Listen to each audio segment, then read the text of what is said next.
Salut à tous, c'est la reprise. On part au Val de Vienne après plusieurs courses en tant que spectatrice et 3 mois sans rouler.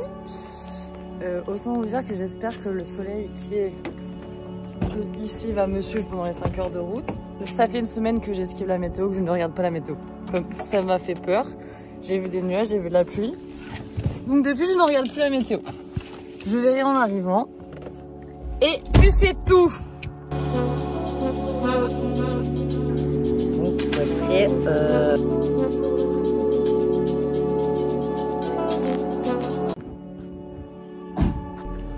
Comment ils vont? On voit rien dans une Audi.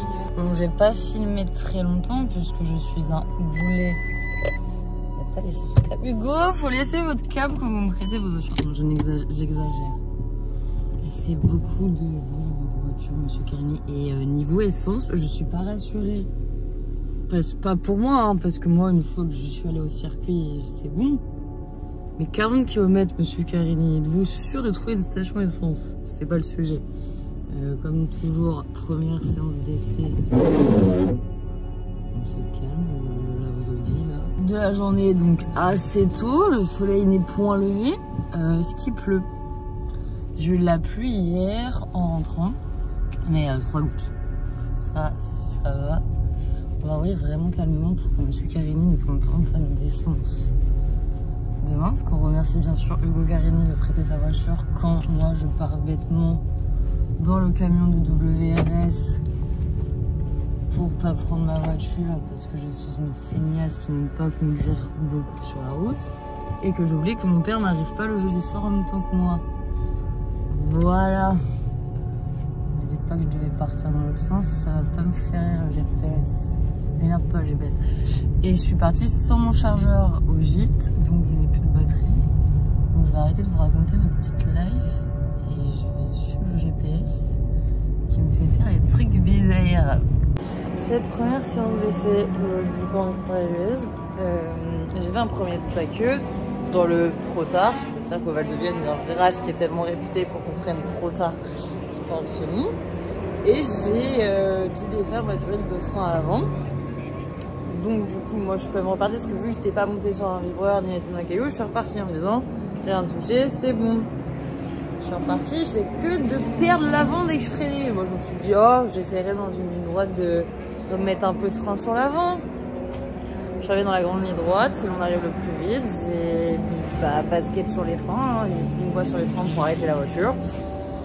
Le cul s'est arrêté, l'avant ne s'est pas arrêté, donc du coup j'ai fait un bon gros tête à queue. Je me suis fait peur parce que vu que j'ai eu l'avant qui s'est élevé sur le vibreur, ça m'a surpris. Je me suis dit là t'es monté sur le vibreur, tu n'essayes plus de reprendre la piste. Hein. Et j'ai pas réussi à me faire tirer, j'ai tellement peur qu'on m'éclate un rétro, qu'on m'abîme la voiture que je les embête un petit peu les commissaires. Donc ils ont dit bon on va te mettre sur le plateau, tu vas attendre la fin de la séance de monoplace. Et j'ai attendu la fin de la séance de monoplace et on a vu que la durite était totalement défaite. Voilà. La deuxième séance d'essai, sur le papier c'était mieux. Dans la réalité, la sortie de piste de la séance d'avant avait quand même un effet sur moi. Et pour moi, au bout de la ligne droite, je freinais quand même plus tard, mais j'arrive quand même plus vite, donc ça pue ce qui est moche du tout. Si j'ai pas déjà vu, là j'ai au briefing.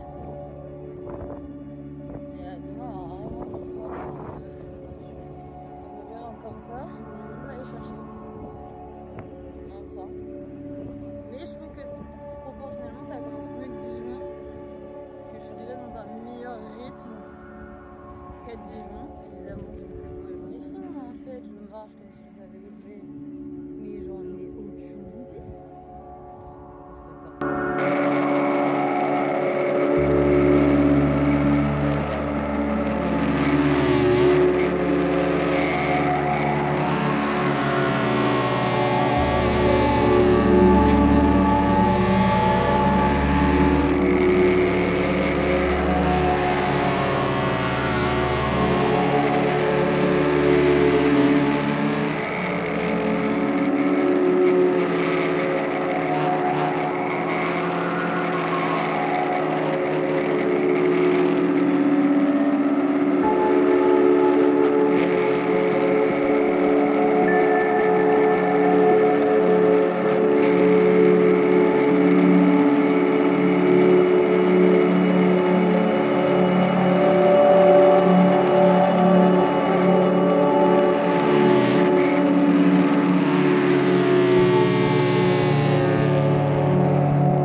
niveau...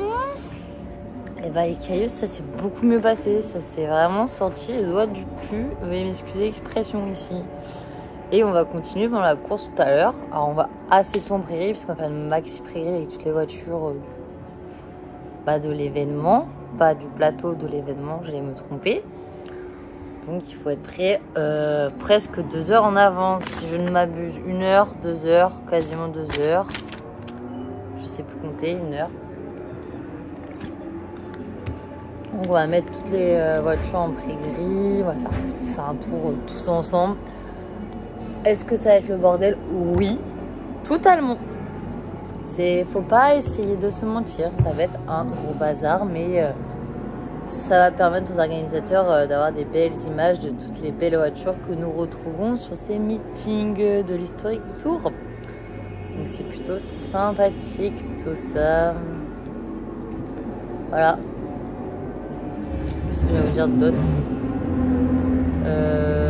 La caméra a fonctionné embarquée. Logiquement, je l'ai mis avant.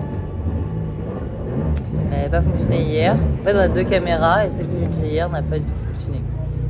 Et j'en ai le micro et comme toujours, je ne l'utilise pas. Donc là, il faut que je crie. Voilà.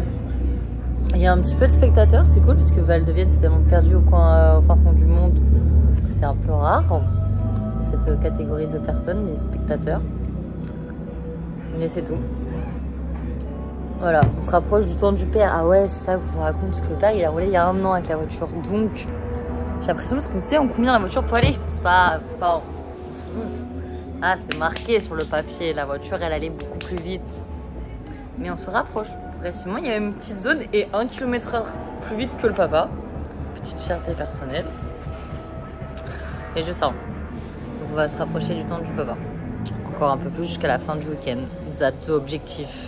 Là, il a terminé la course parce que au championnat, vu qu'il n'y a pas d'autres sports de 1000, je peux faire une très bonne opération de points si je finis la course. Donc faut pas non plus surconduire ici. Faut terminer la course. Bon allez, bisous.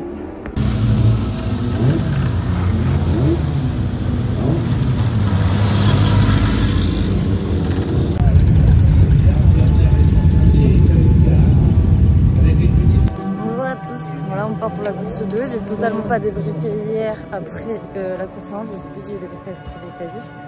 J'étais tellement énervée de ce que j'avais fait, j'ai énervé. Il y a clairement un drapeau rouge qui m'a sauvé la course. Je me sens mal. Là, on va rester concentré. On doit juste ramener des points pour le championnat de France. On va juste rester fucking concentré. Essayer quand même d'améliorer, mais pas surconduire comme j'ai fait dans le premier tour, la course 1 où. Je suis sortie. J'ai oublié la carte mémoire, la caméra parce qu'on était parti faire la grid walk, faire plusieurs organisateurs. On ne refera pas, clairement, j'ai même pas envie de débattre là-dessus. Et voilà, c'est parti.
Il n'y a pas eu de problème de la part de personne. Ça fait plaisir. On a pas eu de safety car, pas de drapeau rouge. J'ai été sage. J'ai raté quand même un passage de 3ème. Toujours. Bravo madame. Il y a peut-être un passage de seconde aussi. Maintenant que j'y pense. Je sais plus. J'ai pas amélioré comme je voulais dans le week-end. J'ai amélioré beaucoup le samedi et après j'ai stagné. Tant pis, on fera mieux à Charade. Et voilà.